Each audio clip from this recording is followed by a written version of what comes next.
What is up, everybody, and welcome to the Cryptic Commander podcast. I am your host, MTG Peddler. I'm Slothy, and with us we got a very special guest. We've got Onik, and some of you might know him from a whole bunch of Facebook groups. So Onik, how are you doing? I'm doing well. How are you guys doing? Not too bad. Thanks for joining us. Good. Thank you. Thank you for having me. See, this is like one of the perks of being active in all the Facebook groups. Sometimes you'll get the Cryptic Commander just calling you like, "Hey, you want to come on the podcast and hang out?"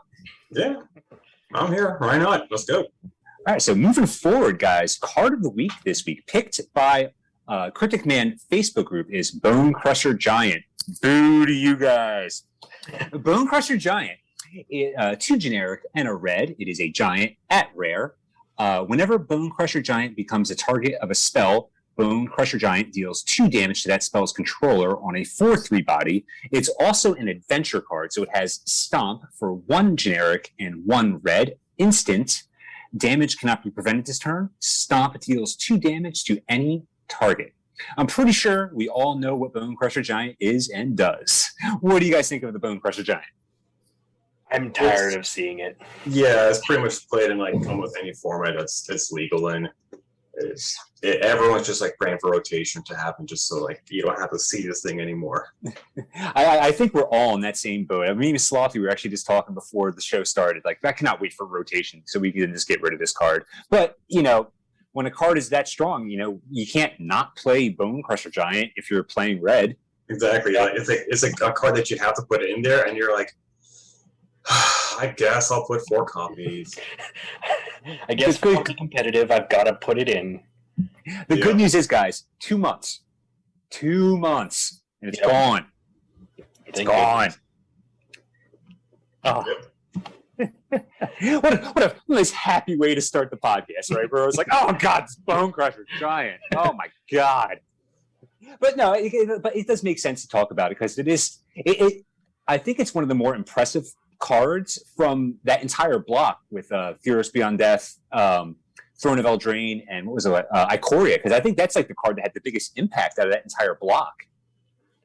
Pretty much, but so many cards have such an impact from Eldraine alone that it's hard to pinpoint one. It's like out of the top 10 cards, probably 9 are from Eldraine. I feel like that's kind of like a pattern with Magic. Like whenever you have a rotation, the first new set to come out is usually pretty bonkers. Yeah, I feel like they try to go over the top with the first one, and then they realize like, oh, we should probably tone it down a bit. Well, not just that. I think the reason for it is because you have to remember when rotation, you're losing 3 sets, but only adding 1. So it's like you really need to make sure you have a decent card pool, so there's plenty out there for standard to kind of like keep going. Off of 4 sets and having the 5th being the core set. So I guess it kind of makes sense. So I guess that kind of bodes well for the first Innistrad set. I think it's the Werewolves one's first, right? I think Midnight Hunt. Yeah. So the Werewolves one is first. So that is probably going to be a pretty strong set if the pattern continues, which I don't know why it wouldn't. Yeah, we'll see what happens. Alrighty, well, should we move on to top decks? Go for it, bro. All right, so I got top decks this week, and we're going to start off with some standard. Not too much change. We got Sultai Ultimatum, Red Deck Wins, and Is It Goldspan. All 3 of these decks are probably playing that Bone Crusher Giant. Yeah, I was going to say, they're all red, right? Yep.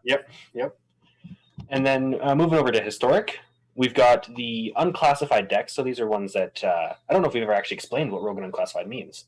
We haven't. I've been wondering that since the first time I saw it. Yeah, but Rogue and Unclassified is just kind of all the decks that don't really fit into a specific theme. It's just all like the very, very homebrewy ones. Gotcha. Yeah. So it's not just like a specific rogue deck. No, not at all. That's what I initially thought when you guys said that on the previous episode. So like, let me tell you, Onik, I've been doing this for a long time, and every time I heard Rogue and Unclassified, I thought it was just a rogues deck, like nice Dimir rogues deck. I am today years old when I'm learning this information. By the way, and I'm thinking like I haven't seen a rogues deck lately. Like they kind of faded out, but if you guys say it's rogues on top, all right, sir. Just some examples. I opened up the Rogue and Unclassified section. The first deck that pops up is Temur Aetherworks. And then there's Shrouded Veil and Giants Gone Jund is in there too. So it's just all the different ones. Giants Gone Jund. That's hysterical. Yeah. But second in historic is it Phoenix, and then we got Selesnya Company. Oh, nice.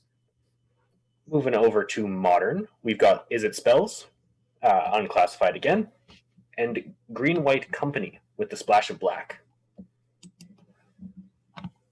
Moving over into the legacy, Death and Taxes, Elves, and 12 Posts. So no change from last week. I think Death and Taxes actually got a little bit more space between it and Elves, but other than that, not much change. Now, what's the current percentage at? It is currently at 4.45%, and Elves is at 3.74. Gotcha. So then moving on over into the legacy. We just did that, sorry. Moving over into Pauper, we've got Mono Black Control, Burn, and Affinity.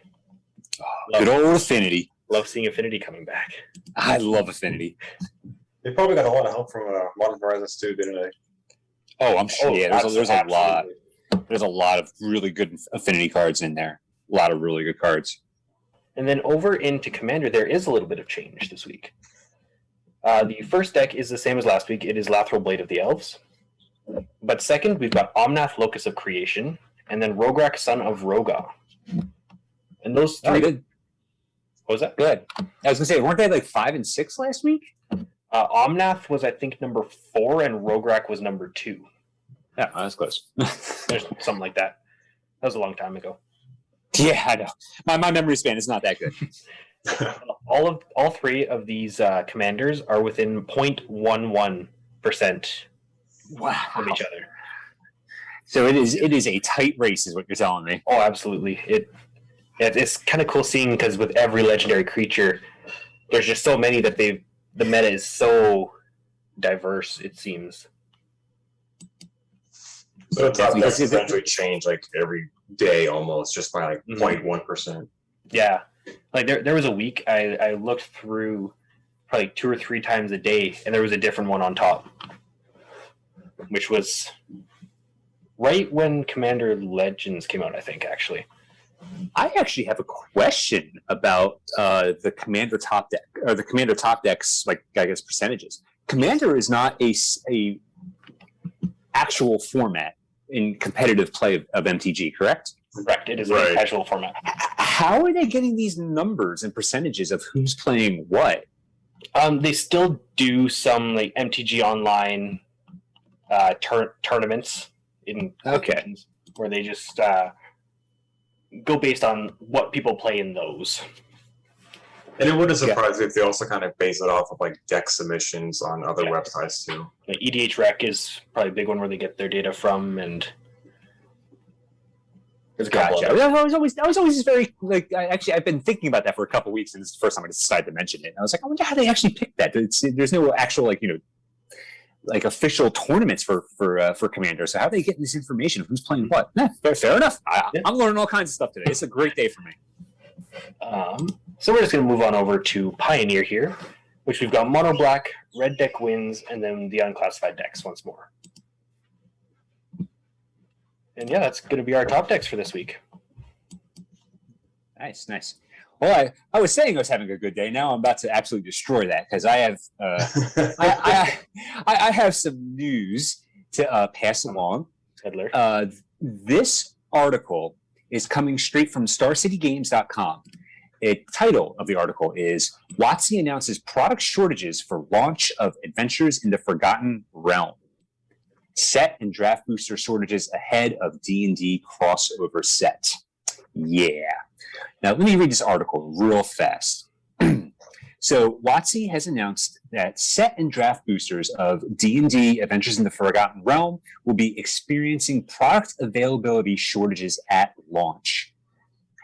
As we gear up for the release of Adventures in the Forgotten Realm on July 23rd, it looks like players in the United States and Canada might have a harder time getting a hold of the D&D set and draft booster products. Thankfully, WotC does not anticipate this shortage will impact pre-release packs. And since this isn't a limited release set, eventually the supply of set and draft boosters will rise to meet the demand. And then there's a quote here says, "We understand this can be frustrating, and WotC is hard at work to meet the continued demand for Magic as we look ahead to releases in 2021 and beyond." WotC did not elaborate on the cause of the North American shortage. Yeah. What do you guys think? Before I, unload both barrels into this article, what do you guys think? So there's a shortage of set boosters and draft boosters? Those two? It is specifically set and drafter boosters. So if you're interested in bundles, if you're interested in pre-release boxes, or if you're looking at collector's boosters, you will not be affected by this shortage. And do they have theme boosters for this set too? That's an excellent question. I do not know. Slothy, do you have that information? I think I read something, but we don't really do too much speculation, so I can't say for sure if it was real or not. All right, so we're going to say no for right now, but that is just from lack of information, not that is no as a final answer on theme boosters. It's interesting and kind of upsetting too. Like I figure the shortage probably still has to come from the pandemic, and it is interesting. It's only affecting like set and draft boosters, but not really much of other products. So I don't know how much of a shortage most buyers will experience, because I know, Peddler, you're buying a bunch of collector's things, or you normally do a bunch of box openings, don't you? Correct. Yeah, I generally get between 6 and 10, depending on the set and how well I think I can flip on the secondary market. Mm-hmm. But let me tell you, you hit one of my hot buttons right here on this when you said, because what's going on in the world. That to me is not an excuse anymore. We are 16 months into this. If you as a company can go 16 months into what's going on in the world and not figure out logistics yet, that is on you. That is just blatant incompetence of not being able to figure out logistics.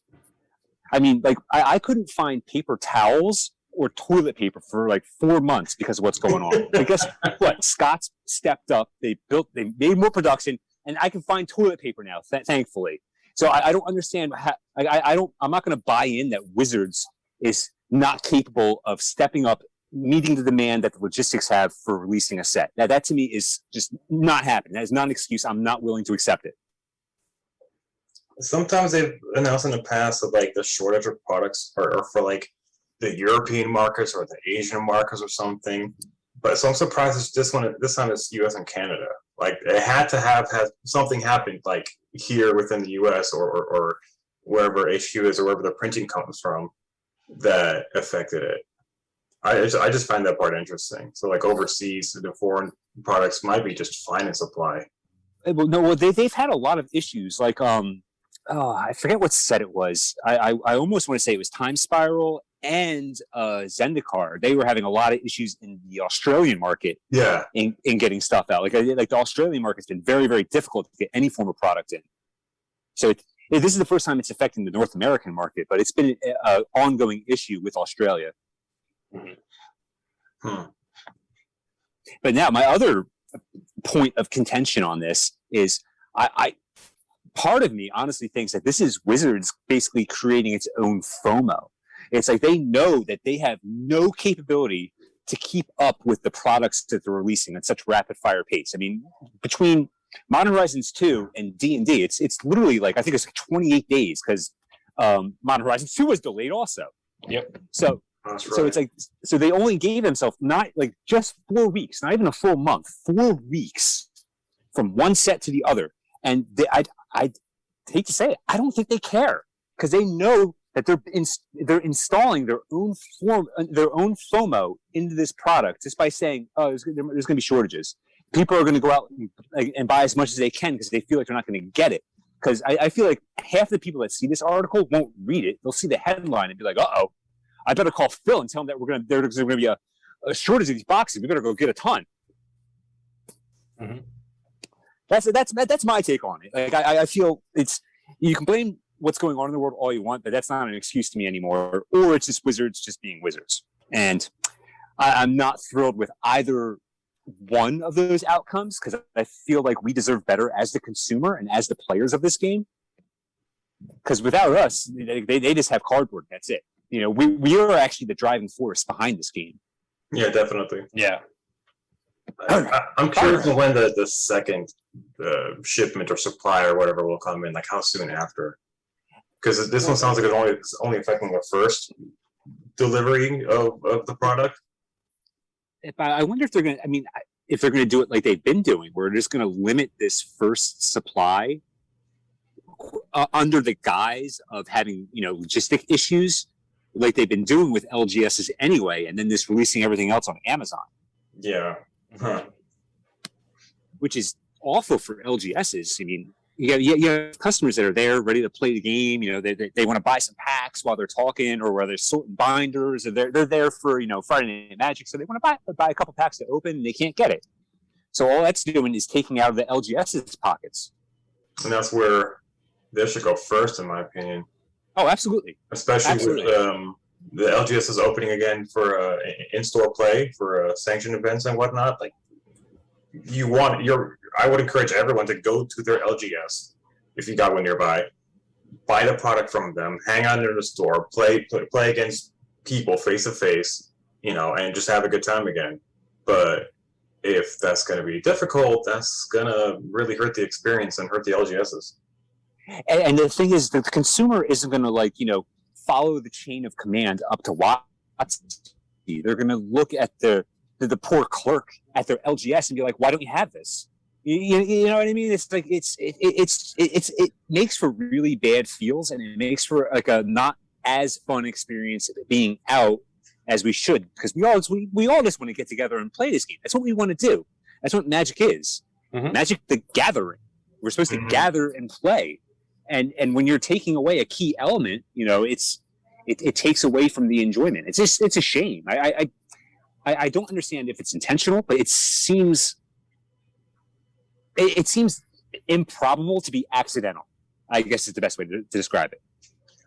I don't think it's intentional. I truly hope it's not, but I also feel like there's not much effort to put into to overcome that obstacle. It's like they run into an obstacle and they're like, oh well, nothing we could do. But my thing is, you're a multi-million-dollar company. How can you be that obtuse to not see the problem? Yeah. Because they have people in there that are way smarter than me, that are running their logistics, running their marketing, running the in-store play side of things over there via Wizards. They have people that are way smarter than me, and if I'm the one seeing the problems and they're not, what does that mean? I can only hope that this problem that we would see on our end doesn't feel like much of a problem. Fingers crossed, maybe it just sounds worse than what it really is, and then most of us can really just still go to whatever LGS or online source and just get the products, and it'll feel fine. Maybe there'll be a limit of X amount that's still within reason until the second supply comes in. Who knows? Oh man, I'm giving my mind too much time to wander during this conversation, because I just thought of an even more nefarious thing that they could possibly be doing that I really hope they're not. But suppose, let's say this shortage is a way for them to get to sell more collector's boosters for people that probably wouldn't want to, because they're collector's booster is basically twice as much as a draft box. Yeah. So instead, I feel like they could just be like, if they can't get set boosters and they can't get draft boosters, they'll buy collector's boosters. Mm-hmm. And that to me would be extremely skeevy. That could be an unintentional side effect too. That's possible. I can absolutely see that happening. If you go there, you go there with a couple buds, you guys, play some Friday Night Magic. And hey, sorry, we're all sold out of set. We're all sold out of draft boxes. The only thing we have is collector's boxes. And you guys want to pull together and get a collector's box instead? We're just going to get a draft box, but if we all pull in an extra $20, we can get a collector's box, I guess, and play with that. Yeah, but we should probably get off of this topic, because I'm just going to get more and more angry. Yeah, because that literally just popped in my head as we're having this conversation. I didn't even think of that. Yeah. And I would be very displeased if that was the true motive, which I hope it isn't. I really hope it's not. Because I know, I believe that most collector's boosters are manufactured in Belgium. So if that's the case, then it wouldn't affect the shortage here in North America because it's a Belgian-made product, and American set boosters and draft boosters tend to be American-made here. Yeah. So that could be the reason why hey, we have collector's boosters and not set and draft. So we're going to leave it at that because it's going to make me feel a little bit better so I can get through these next couple topics. All right. Should we move over to movers and shakers? All right. So I want to talk about movers and shakers. We're going to put my smiley face back on. I'm smiling right now. You guys can't see it. I know it's radio, so you can't see it. But I'm smiling. All right. Movers and shakers. This week, on the downward trend, we have Sliver Legion from Time Spiral Remastered is at $28 and trending down slowly.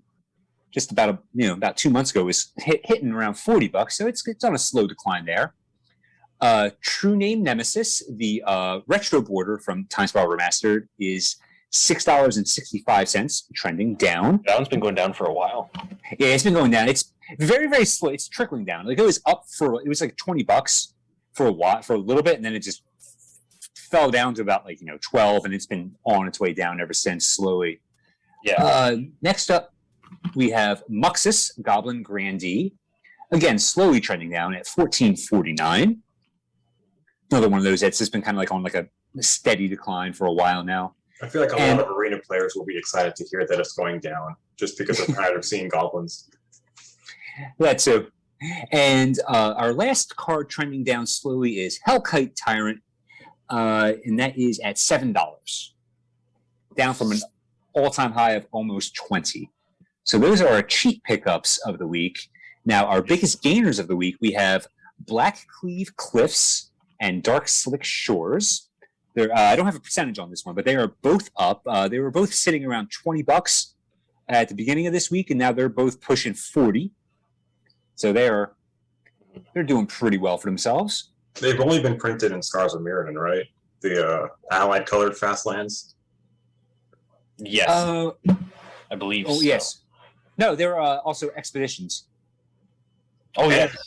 Do you really count that as a reprint? No, I didn't say it was a reprint. True. Yeah, it's true. They're also available in Zendikar Rising. I'm not saying it's a reprint. That's definitely not a reprint, but you can get them there. Yeah, that's fair. Yeah. Okay. Number 3 is Parallel Evolution. That is up 178% to $26.09, and that is primarily for our buddy Chatterfang, Squirrel General. Yep. And you were actually saying you might have a copy of this one laying around. I think I got a copy of it somewhere. Because what is that, Torment? Is that what I'm looking at? Yeah, it's Torment. Yeah, Torment. I opened a pack of Torment, and I think that was my rare. Well, I have to dig. I don't know. Just some incentive for you to build squirrels. It's just some incentive for me to sort out my bulk. Yeah, that too. I got probably probably 5,000 cards I have to go through. Probably even more than that. I've just been putting it off because I don't feel like it. It's way too much work. Oh, yeah. Number 2, Crime and Punishment split card. It's currently at $9.99, up 784%. I'm reading. I'm trying to see what is causing this. This massive spike. It's a big spike. It was like $1. Now all of a sudden it's $10. My guess is just before the punishment side, the second half of the split card. Yeah, I think that's probably it because artifacts were such a huge theme in Modern Horizons 2. So just having that extra bit of utility to either destroy all of the artifacts with mana value X. You can only hit one cost, I believe. Yeah. But it still will help a lot. Yeah, well, that makes sense. And then there's now that I read it, it could blow up Urza's Saga. Yeah. If X is 0. Yeah, two mana, get rid of that. That wouldn't be bad at all. And also with the crime side, could work too because there's a lot of discard theme in Modern Horizons 2. And that'll help you take advantage of if your opponent discards something. You can just kind of steal that from them. And sitting at the top spot, we have Shinka, the blood-soaked keep, $47.99, up 399%. This card was actually way up like a day or two ago. It was up pushing $100 for a little bit. Yeah. That's wild. This card was what, like $7-8? Yeah, it was nothing. February or something. Yeah, not even February. It was like $7-8, like the first couple of weeks of June. Jeez. It just shot up. Yeah, between June 28th and June 30th, it went from where did it go? $12.90 to $100. What legendary creature are we looking for this card? Ragavan. Ragavan? Oh, he is legendary, of course. Yes, yeah. That makes sense. So that is this week's movers and shakers, guys. Cool. So we're just going to kind of move on over here. And if you remember a couple weeks ago, we talked about 3 cards from Modern Horizons 2 that we were all pretty excited about. So we're kind of thinking that we were going to do the same thing with D&D. So, sounds good to me. Onique, why don't you start us off? All right. I mean, we don't have the full spoilers yet, but Yeah. out of the ones we got so far, there's a few that I'm already interested in. And the one that excites me the most so far is Guardian of Faith. 1 white, so 3 mana total for a creature, Spirit Knight. Flash, Vigilance. When Guardian of Faith enters the battlefield, any number of other target creatures you control phase out. I'm really glad to see phasing come back. It's a unique mechanic. It might confuse some new players because they think it's going to leave the zone or whatnot. Just as a reminder, phasing, they stay on the battlefield. The reminder text literally says, treat them and anything attached to them as though they do not exist until the controller's next turn. Yeah. Think Teferi's Protection or Teferi Master of Time. Exactly. Yeah. Or anything Teferi related. Pretty much, yeah. And just to reiterate, because Onique did say it, but this has flash. Yeah. You can in response to this card with this card. Yeah, I feel like this is going to help you evade a lot of destruction if you play it correctly.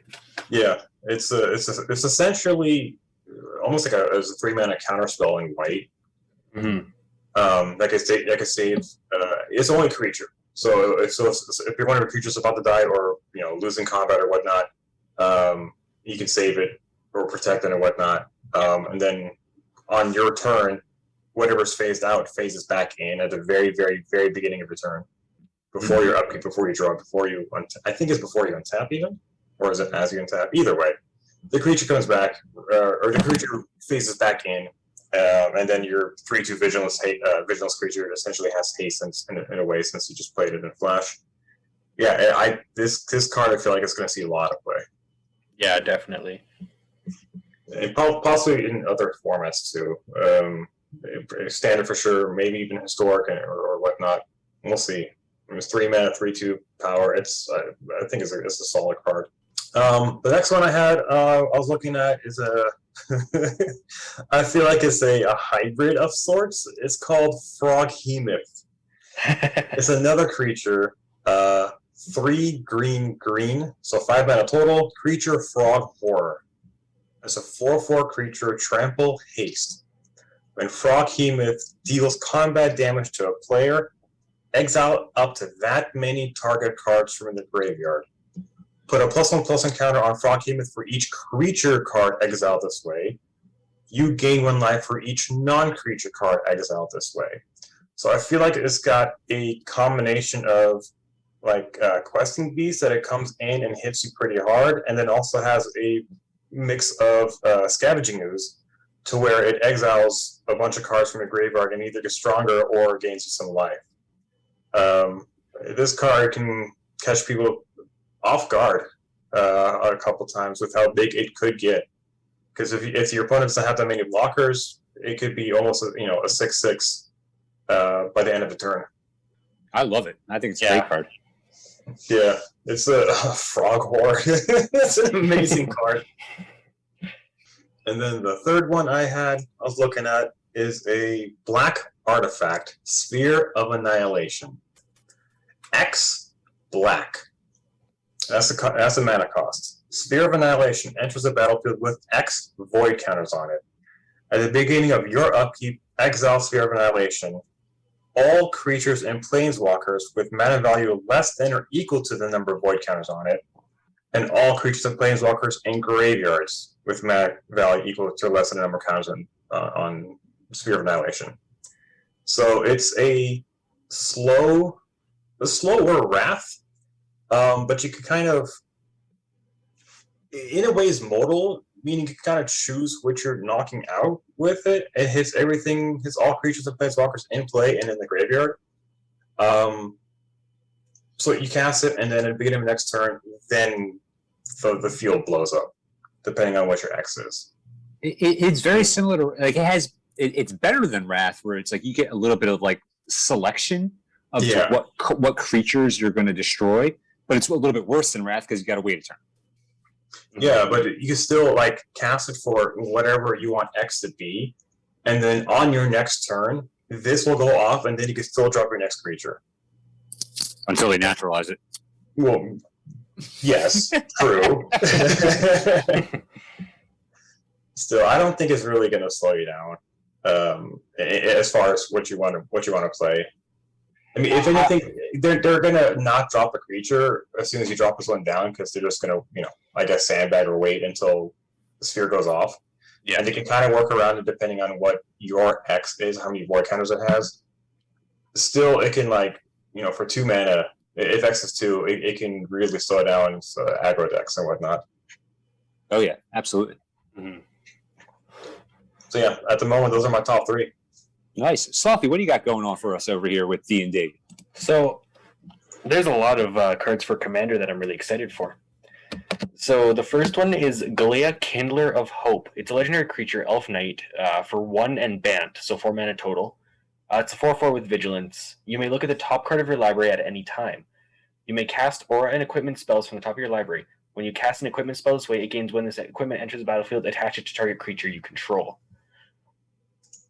I play a lot of both Bant and Aura and Equipment decks. Nice. This makes me incredibly happy. This is one of the face commander for one of the precons too, so it'll definitely be pretty decently easy to pick up. And moving on to this, it's also a knight too. I believe you said that, but I don't know if that's relevant with commander. Like, is there like or equipment decks typically like knight oriented? Correct. Eh. Okay. I'm just displaying my lack of knowledge of commander right now. Don't mind me. Go ahead, Sloppy. My main Aura and Equipment deck right now is Wyleth, who's a warrior. Okay, fair enough. So it's just kind of very diverse. But the second one is Volo, Guide to Monsters. It is a legendary creature, human wizard, for 2, a green and a blue. It's a 3/2. Whenever you cast a creature spell that doesn't share a creature type with a creature you control, or a creature card in your graveyard, copy that spell. So this is the anti-tribal commander. So Interesting. I've actually been thinking of a deck built around this, and how you could just get like tokens upon tokens and copy everything. I'm actually giving it a read too, because I actually didn't know this card existed until you just mentioned it. Perfect. Nice. But the third one is kind of a weird one. It's stirred up a little bit of controversy, it seemed, over the last couple days. It is the Deck of Many Things. It's a legendary artifact for 5 generic. You can tap 2 and tap it to roll a d20 and subtract the number of cards in your hand. If the result is 0 or less, discard your hand. 1 to 9. So if the roll comes to 1 to 9, return a card at random from your graveyard to your hand. 10 to 19, draw 2 cards. And if you roll a nat 20, which the only way to do that is if you have no cards in hand and you roll it, is put a creature card from any graveyard onto the battlefield under your control, and when that creature dies, its owner loses the game. And this one is going into my Derevi deck, because there's a lot of ways to just sacrifice creatures to, like, altar, or like Ashnod's Altar, Altar of Dementia, that kind of thing.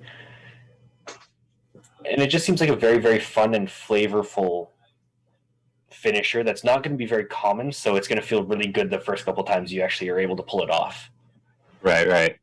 I wonder if there's going to be any cards that like add to your D20 rolls. There is actually one that kind of does that. It's Pixie Guide. It is a 1/3 fairy for 1 and a blue with flying, and its ability is grant an advantage. So D&D players will know what advantage is, but if you would roll 1 or more dice, instead roll that many dice plus 1 and ignore the lowest roll. Okay, yeah, I did see that card. Yeah. I did see that this card. is like the Croc's thumb of dice roll. Yeah, exactly. It's basically just if you get a roll and it's really, really bad, and you don't like, it's explained differently on the card, thankfully, than it is in D&D. But in the card, you have to take the highest one. Where in D&D, I don't believe you actually have to if you don't choose to. I could be wrong, but I don't think you have to. Which actually brings us to a very good question. What are both of your opinions on the roll? It looks like we're going to be rolling a lot of dice. Yeah. What is your opinion on that? My Yahtzee and Monopoly skills are about to shine.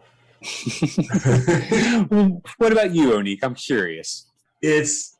I'm actually surprised because Mark Rosewater had a little spoiler of like, and the silver border mechanic is coming to black border for the first time, and my first instinct was it's got to be dice roll.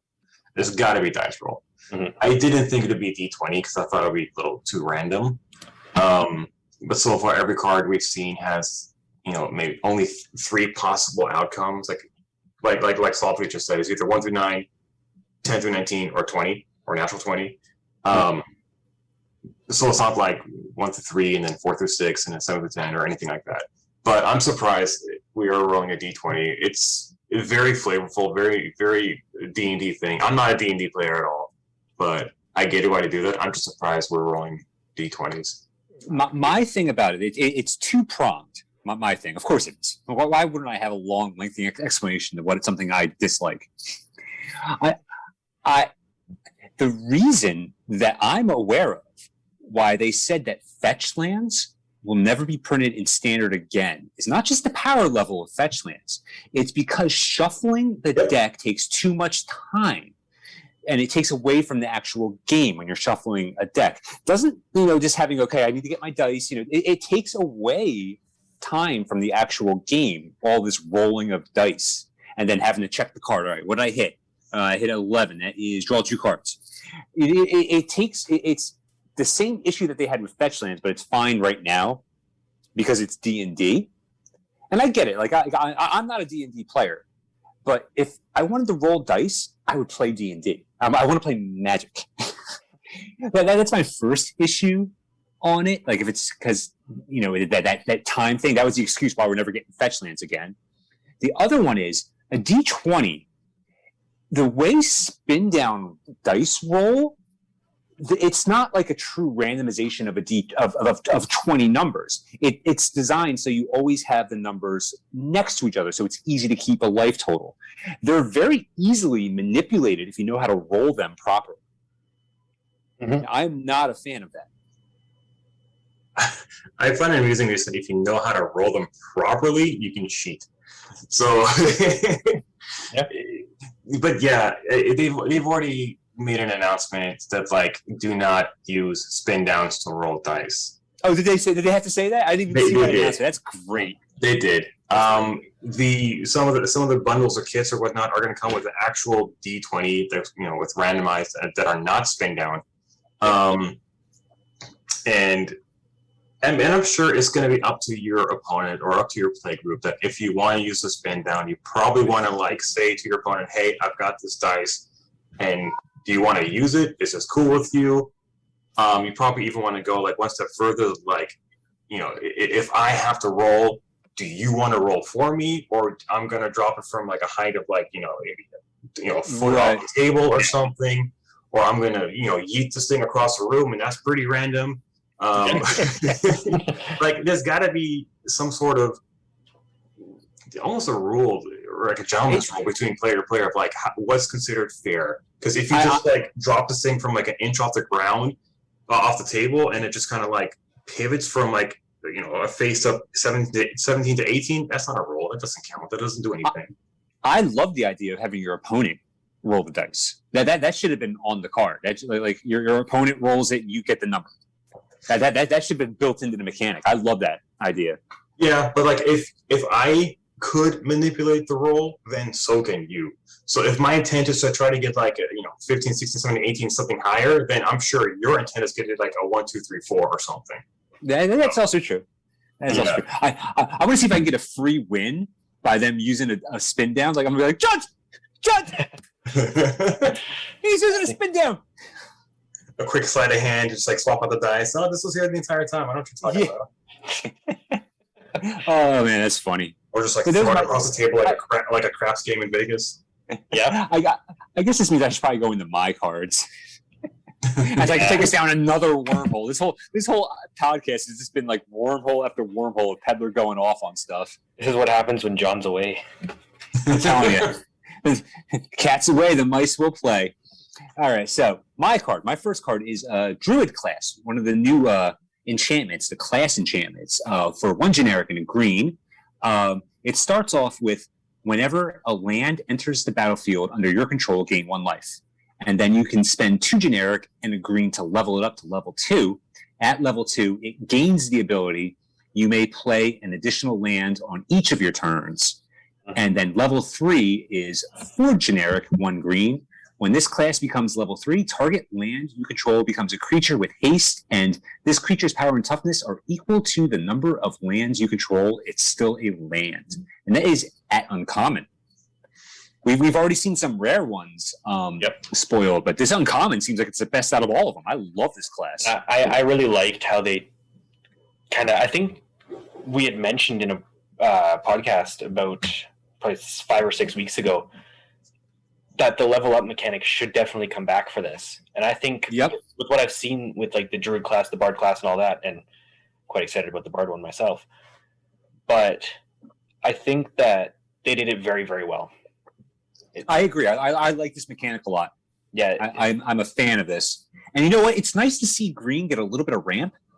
Oh, yeah. They haven't done that in a while.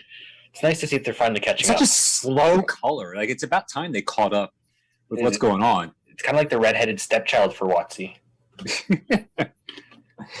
So that's my first card that I'm big on. My second card is Imrith, Desert Bloom. 3 generic, 2 blue, legendary creature dragon at Mythic. It's flying. Imrith Desert Bloom has Ward 4 as long as it's untapped. Whenever Imrith deals combat damage to a player, draw a card. Then, if you have fewer than 3 cards in hand, draw cards equal to the difference on a 5/5 body. That is nice. I really like how they're bringing back Ward. Yes. Well, they said they said Ward is going to be an evergreen mechanic. That is it. Ward now exists in all sets of Magic the Gathering. That's true. So that's not going anywhere for probably forever now. Ward is just going to be here. It's a great, I don't know if you want to call it alternative or hopefully replacement for hexproof. I don't mind hexproof. It just sometimes the interaction doesn't exist and you want to like get rid of it, but you can't. Ward at least gives you the option. Either you have to pay some mana, pay some life, discard a card, sacrifice a creature. I like that extra cost tied to it as opposed to impossible. Oh, also, your point on hexproof. I mean, I have no problem with hexproof, but at least for lower powered cards, not that this is a lower powered card, this card's insane. But you still have hexproof as for like, your super crazy creatures, you know what I mean?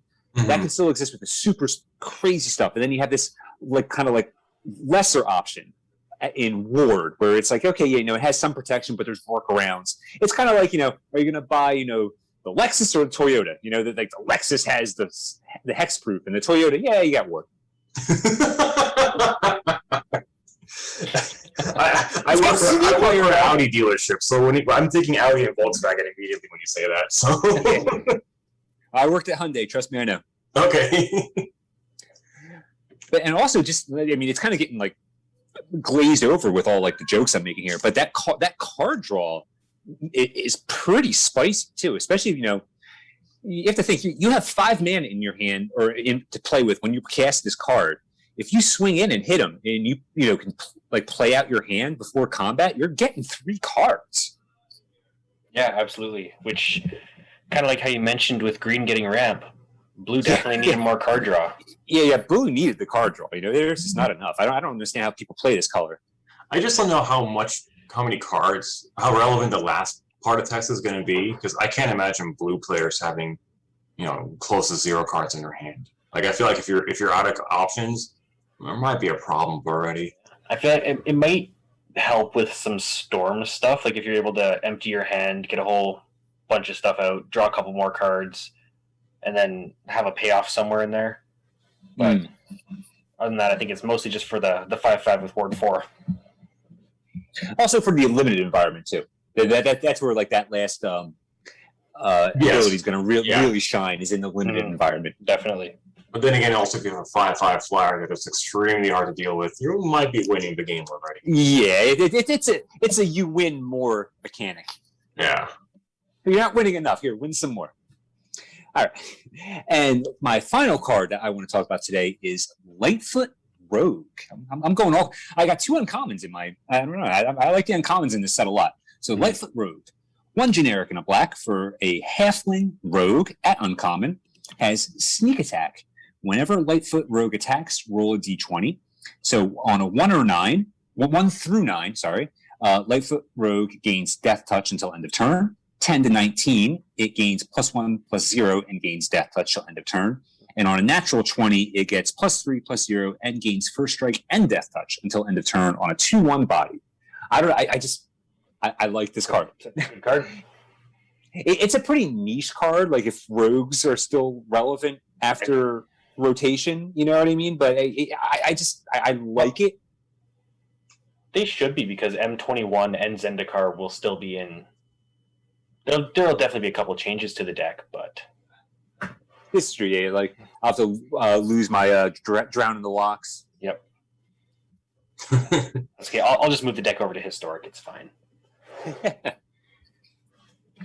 Also, I would like to say before the show tonight, Peddler and I were sharing our picks, and we had both picked Minsk, Beloved Ranger, but because we picked the same one, neither of us talked about it, I guess.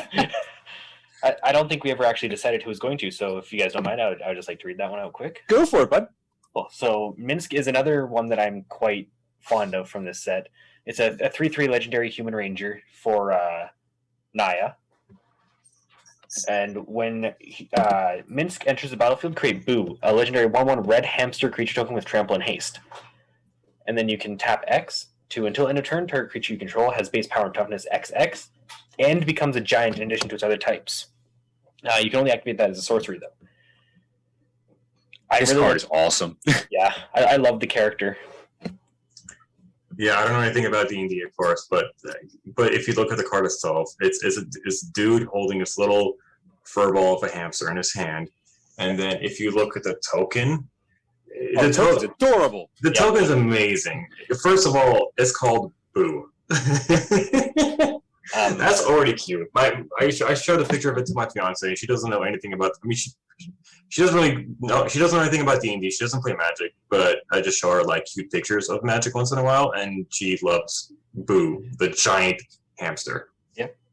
Well, it's not a giant hamster. It's just a normal size hamster. It will be. It will be a giant hamster. I'm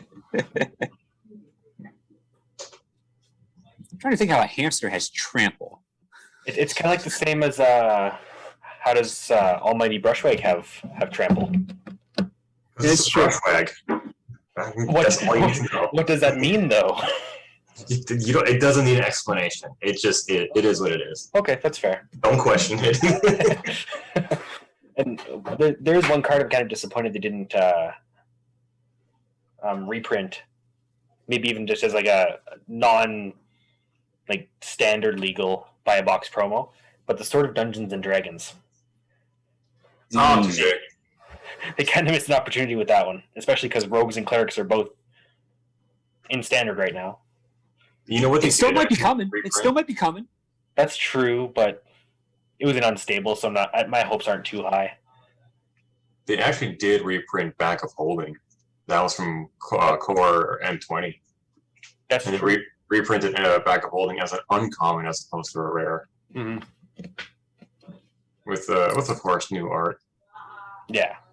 I'm excited for the class, the enchantment classes. That looks fun. It's visually it looks just like a saga, but functionality it's just like I said, like a level up that you had on creatures, and I don't know if it was on other card types, but we've got like 11 class types. We have, of what I've seen so far, this paladin, bard, fighter, ranger, monk, rogue, sorcerer, cleric, warlock, barbarian, druid. And these should be 4 more. Like, I feel like there's no mythic ones, right? No, not yet. Like I was thinking maybe they would do 5 of each. 5 uncommon, 5 rare, 5 mythic. But that would eat up a lot of mythics. So that's probably very poor thought on my part. Yeah, but I'm sure. I mean, there's clearly some things that aren't revealed yet or not, because we're only halfway in spoiler season. There are so far they've only showed 4 of the presumably 5 creature lands. Mm-hmm. The white one's Cave of the Frost Dragon, red is Den of the Bugbear, black is Hive of the Eye Tyrant. Like they haven't showed the green one yet, but it's coming. Yeah. So there could be other class ones missing. But with that being said, Onique. So some people might not know who you are. Where can they find you? Is there anything you've been working on recently, or just kind of hanging out? So yeah, I'm really just a guy who's just passionate about magic and whatnot. You can easily find me on Facebook. My name Onique, ONNIK. You'll see me. I'm in a larger Facebook group, Magic the Gathering MTG Arena. It's a group of over 10,000 active people in there. I'm one of the moderators in there. I can be blunt. Some people don't really like me, apparently. Who likes blunt people? Yeah, I don't know. Says Peddler, the most blunt person in the room currently. Yeah, apparently, I don't know. Apparently, it's like a Dutch trait, because I was born in the Netherlands, and apparently Dutch people are blunt. So I was like, I don't know if that's my excuse or just that's how I am, deal with it. I don't know.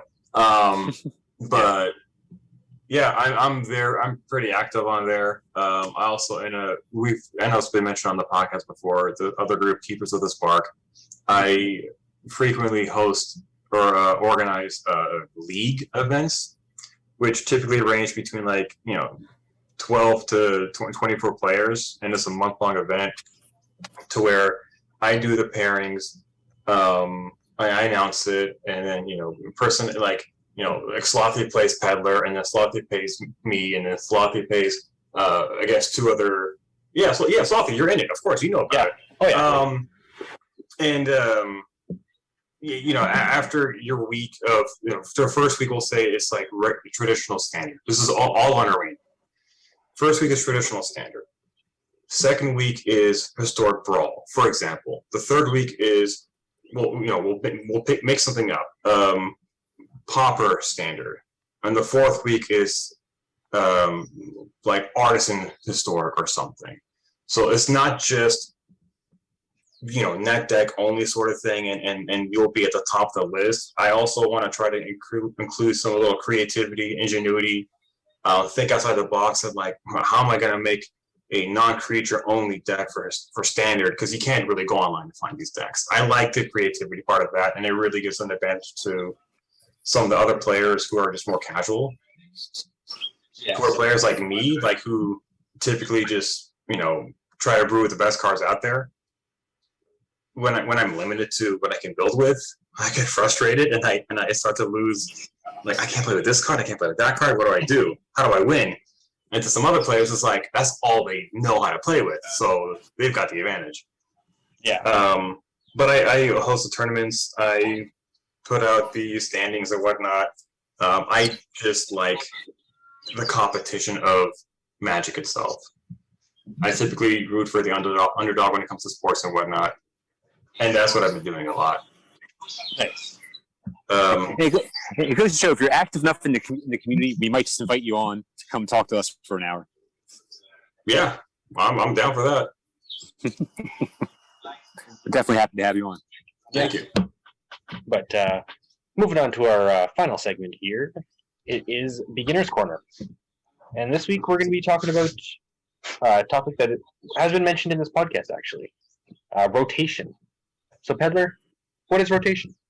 So, how standard works, because rotation generally only affects standard. Mm-hmm. Like that's why they call the other formats eternal. They don't rotate out.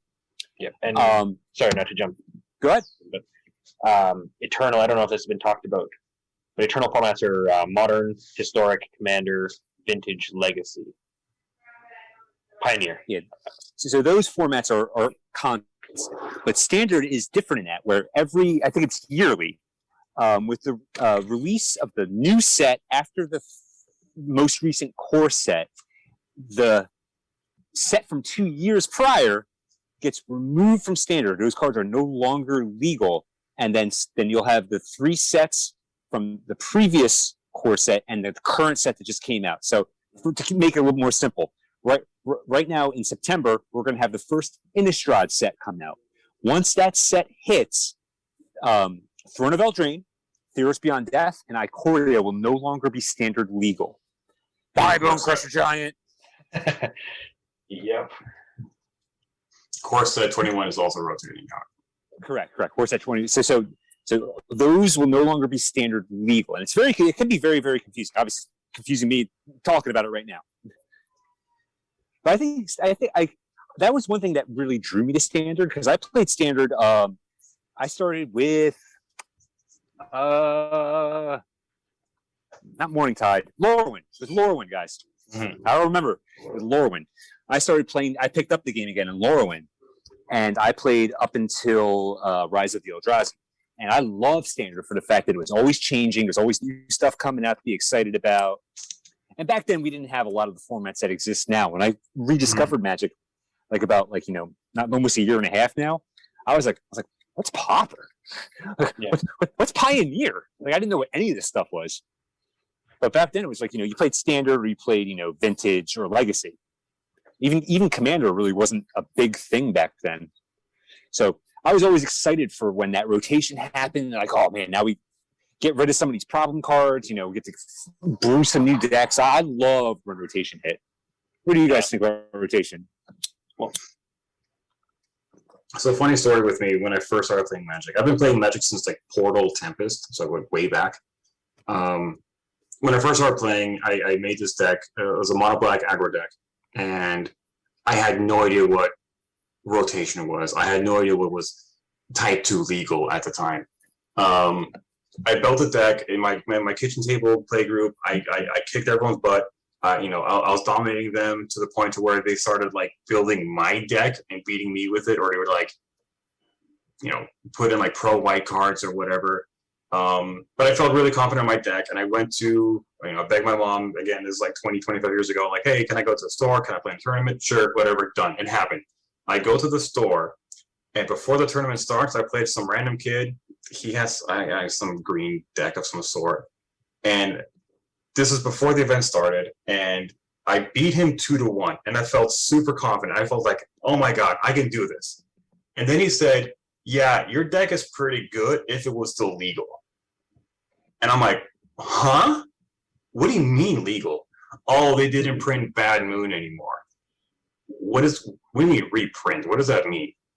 And I go to the store owner and I talk to him, and it's like, hey, these are my cards. Can I play or not? And he looks at him and is like, no, this one rotated out, this one rotated out, and this one rotated out. And I was devastated. I was so upset. Yeah.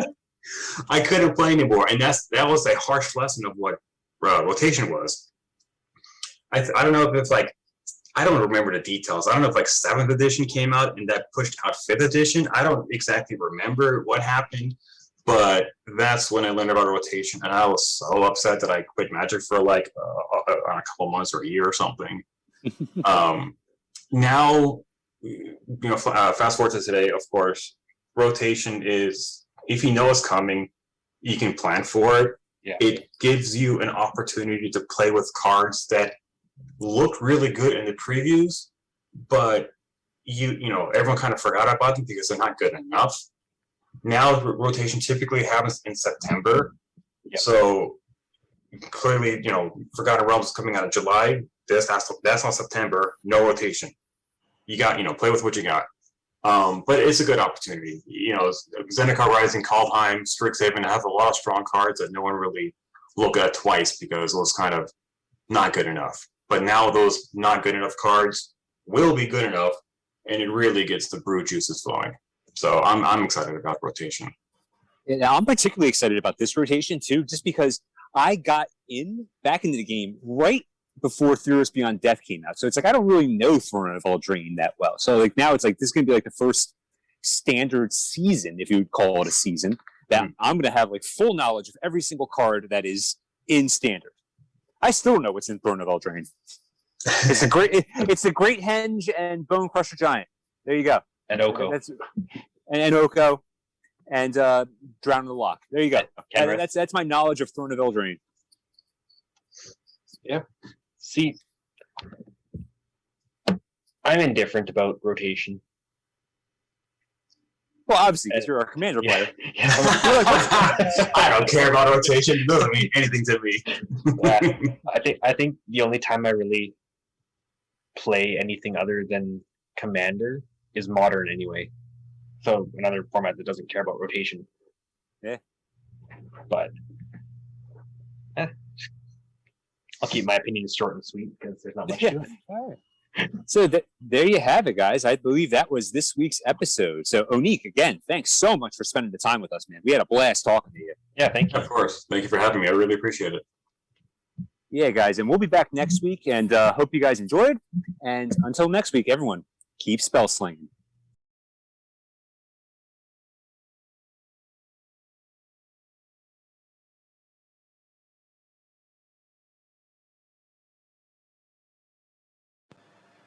Sponsored by North Valley Games, where you can go to northvalleygames.com, enter promo code TCC2021, and save 10% off your order. And also partnered with Magic the Gathering Players Group, Facebook group, and Cosmic Gaming Community. Sorry I couldn't make it to this episode, guys.